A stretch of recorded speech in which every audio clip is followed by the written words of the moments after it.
अस्सलामुअलैकुम मेरे अजीज हमवतनों, welcome to the master हर रोज। ये है नाइजर के प्रेसिडेंट बोज़ाम साहब। इनको इस वक्त जेल में डाल दिया है। किसने डाला है? यहां की मिलिट्री ने।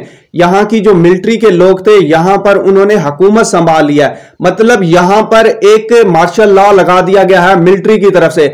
लेकिन इस वक्त यूरोप और अमेरिका में बहुत ज्यादा खलबली मच गई है। ये मामला क्या हुआ है? असल में ये जो बोज़ाम साहब हैं, ये जो प्रेसिडेंट हैं, जो जिनको जेल में डाला गया है, ये प्रो वेस्ट थे, प्रो फ्रांस थे, प्रो अमेरिका थे। इस वक्त यहां पर जो सूरत हाल है बहुत ज्यादा खराब है। असल में ये जो नाइजर कंट्री है बहुत ही छोटा सा कंट्री है। आप समझ रहे होंगे ये नाइजेरिया है। नाइजेरिया एक अलहदा कंट्री है। नाइजेरिया एक अलहदा है। ये है नाइजर।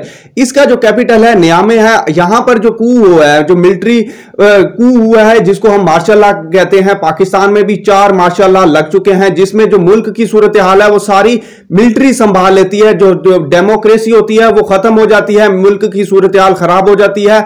जो सिविलियन गवर्नमेंट है वो घर चली जाती है। अब मामला क्या है? यहां पर तो हो गई मिलिट्री कू, यहां पर मार्शल लॉ लग गया।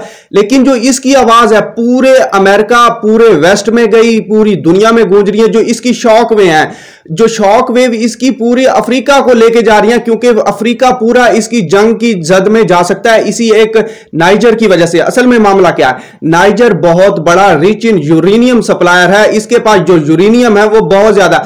असल में मामला क्या है? यूरेनियम सप्लाई किस लिए की जाती है? एक तो एटम बम बनाने के लिए, दूसरी एनर्जी क्रिएट करने के लिए। एनर्जी कहां से क्रिएट करते हैं? न्यूक्लियर रिएक्टर से, जिससे हम इलेक्ट्रिसिटी प्रोड्यूस करते हैं। पाकिस्तान भी प्रोड्यूस करता है। ये नाइजर फ्रांस को थर्ड जो सप्लाई है दुनिया का, फ्रांस को बहुत ज्यादा यूरेनियम देता था। लेकिन मामला क्या है? जो नाइजर के अंदर बहुत ज्यादा जो इस वक्त फैसिलिटीज हैं वो नहीं थी। मतलब वहां की जो हुकूमत है अपने लोगों को वो सहूलियात नहीं दे रही थी जो यूरेनियम से पैसे कमा रही थी। अब मामला क्या है? मामला मतलब यहां करप्शन हो रही थी। एक तो ये वजह, इसको हटा दिया बोज़ाम साहब को। दूसरी सबसे बड़ा वजह, नाइजर के अंदर अलकायदा और इस वक्त सबसे बड़ी जो इस वक्त ताकतें हैं ISIS, दाइश, वो बहुत ज्यादा एक्टिव थी। इसी वजह से मिलिट्री ने कहा था कि इसको हटाओ। और ग्लोबली इसकी यूरेनियम की प्रोडक्शन देखी जाए, 7th ग्लोबली है यूरेनियम सप्लाई। आपको पता है यूरेनियम बहुत बड़े इंपॉर्टेंट है न्यूक्लियर कंट्री के लिए। तो फ्रांस यहां से यूरेनियम ले रहा था और वहां पर करप्शन हो रही थी, वहां के लीडर कर रहे थे, लेकिन आवाम को नहीं मिल रहा था। इसी वजह से नाइजर के अंदर मिलिट्री कू कर दिया गया। अब मामला क्या है? ब्रिटेन ने जितनी भी एड थी, जितनी भी हेल्प थी जो नाइजर को देनी थी, वो कट कर दी। उसने कहा कि वहां पर फोर्स यूज कर दो, मे यूज फोर्स, मतलब ताकत का इस्तेमाल करो, मिलिट्री ऑपरेशन यूज करो प्रेसिडेंट को रिस्टोर करने के लिए। मतलब जितना जल्दी हो सके वहां के जो बोज़ाम साहब हैं उनको रिस्टोर करो, मतलब ताकत के जरिए उनको वापस लेके आओ। सिर्फ 1 हफ्ते का अल्टीमेटम दे, 1 वीक का अल्टीमेटम है। इसके बाद देखते हैं इस जगह पर क्या होता है, मतलब अफ्रीका में क्या होता है, क्या जंग होती है। क्योंकि इस वक्त नाइजर पूरा वेस्ट से और यूरोप से भिड़ चुका है। वहां पर जंग की सूरत हाल है, बहुत ज्यादा मामलात खराब है। अब मामला क्या है? वेस्ट अफ्रीकन ब्लॉक थे। ये वेस्ट अफ्रीकन ब्लॉक कौन है? ये इकोवास एक वेस्ट अफ्रीकन ब्लॉक है जो कि इस वक्त प्रो अमेरिकन है और प्रो यूरोपीय यूनियन है।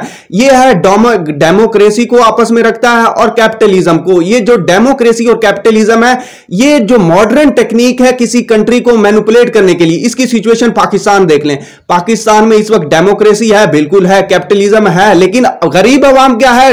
बहुत ज्यादा डिप्राइव है, उनको वो सहूलियात नहीं मिल रही जो। लेकिन वो वेस्ट अफ्रीकन ब्लॉक ने भी कहा है कि नाइजर का जो फोर्स यूज करना लास्ट रिजॉर्ट होगा और वो करेंगे। इस वक्त मतलब मुठभीड़ हो रही है बहुत बड़ी ताकतों की इस वक्त अफ्रीका के अंदर। नाइजर सामने खड़ा हो गया। अब मामला क्या है? वहां पर एक तो सपोर्ट है रशिया की। रशिया जितना मर्जी बड़ा हो जाए या जंग में चला जाए, वो हमेशा छोटे कंट्री को सपोर्ट करता है। इसी वजह से जैसे ही वहां पर कू हुआ, मिलिट्री कू हुआ, तो वहां के लॉन्ग लिव प्यूटन। प्यूटन कौन है? इस वक्त रशिया का प्रेसिडेंट है। उसके नारे लगने शुरू हो गए। अब मामला क्या? फ्रांस को उन्होंने निकाल दिया। फ्रांस की इस वक्त वहां पर फौज भी है और फ्रांस के अगेंस्ट हो गए। फ्रांस क्योंकि वो उनको मैनिपुलेट कर रहा है, उनकी यूरेनियम ले रहा है।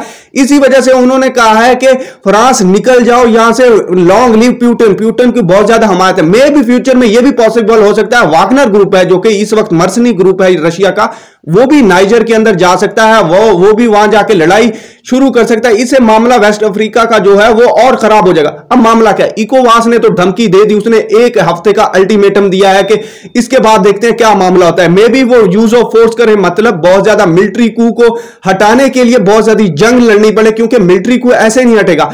अब मामला तो खराब होगा, ये तो नहीं है कि वो मिलिट्री कू जो लेके आया वो सुकून से बैठे रहेंगे, वो अल्टीमेटली उनसे क्या है लड़ेंगे, मुठभेड़ होगी, लड़ाई होगी, फाइट होगी, क्योंकि लोग उनके साथ हैं, बहुत सारी आवाम उनके साथ है, लड़ाई अल्टीमेटली होगी। मे बी ये भी पॉसिबल है सिविल वार की तरफ चला जाए नाइजर।